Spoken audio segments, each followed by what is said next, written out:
இந்தியாவின் கலாச்சார அடையாளத்தை வலுப்படுத்துவதிலும் நாட்டின் செழுமையான பாரம்பரியத்தை உலகிற்கு வெளிப்படுத்துவதிலும் கலை மற்றும் கலாச்சாரம் வகிக்கும் முக்கியத்துவத்தை மத்திய அமைச்சர் சர்பானந்த சோனோவால் வலியுறுத்தியுள்ளார். புதுதில்லியில் உள்ள தேசிய நாடகப் பள்ளியில் நடைபெற்ற கலா தரங்கிணி தில்லி கலா விழா 2026 பேசிய சோனோவால், பக்தி உணர்வானது வலிமை, அமைதி, அறிவு, சகிப்புத்தன்மை, எளிமை மற்றும் நேர்மறை எண்ணம் ஆகியவற்றை அளிப்பதாக கூறினார்.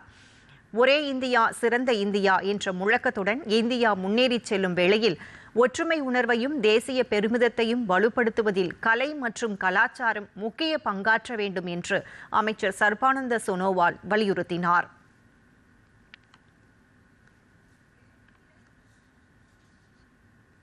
भारत ही महाभारत है। यहाँ ये कि महाशक्तिशाली है, महाज्ञानी है।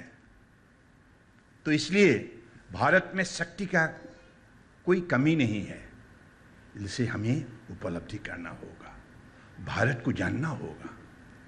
हमारे हजारों साल पहले ऋषि मुनियों ने हजारों साल तपस्या खंड में जो भी उन्होंने उपलब्धि हासिल की है, उसी का आस ये भी एक नमूना है, जिस नमूने के द्वारा हम भी अपने आप को भक्ति भावनाओं से सजाएंगे और एक इंसान होने के नाते इंसानियत का धर्म हम निष्ठापूर्वक पालन करेंगे.